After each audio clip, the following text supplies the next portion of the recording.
Ma'am please.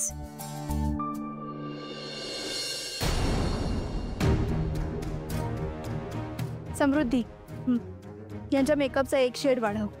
त्यांना bright कर आणि उजळ लुक दे. शेवटी साबणाच्या ॲडसाठी चेहरा कसा पाहिजे.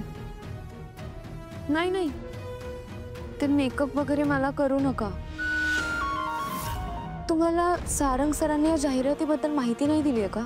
मॅडम, आम्हाला आमचं काम माहिती आहे. तुम्ही प्लीज आम्हाला आमचं काम नीट करू द्या ना, आमच्या पद्धतीने. समृद्धी सुरू कर. नाही नको. हे बघा, तुम्हाला माझ्या ह्याच चेहऱ्यात शूट करायचं असेल ना तर करा, पण मला बदलण्याचा प्रयत्न करू नका. मी जशी आहे तशीच दिसायला हवी ना लोकांना.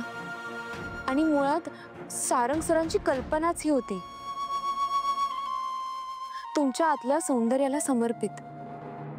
सारंग सर, मला काही विचारायची गरज नाही. सावली जसं म्हणते तसं होऊ द्या. मला वाटतंय मी आता वेगळं सांगायला नकोय. ह्या स्पर्धेमुळे बऱ्याच लोकांचा दृष्टिकोन बदललाय, पण तुमचा अजूनही तसाच आहे. तुम्ही तुमच्या सौंदर्याच्या व्याख्या बदलायला हव्यात.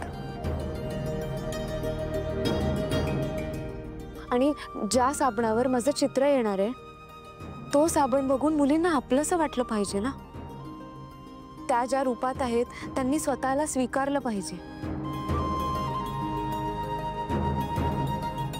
फोटोग्राफर मॅडम, सुरुवात करायची का? हो मॅम प्लीज या.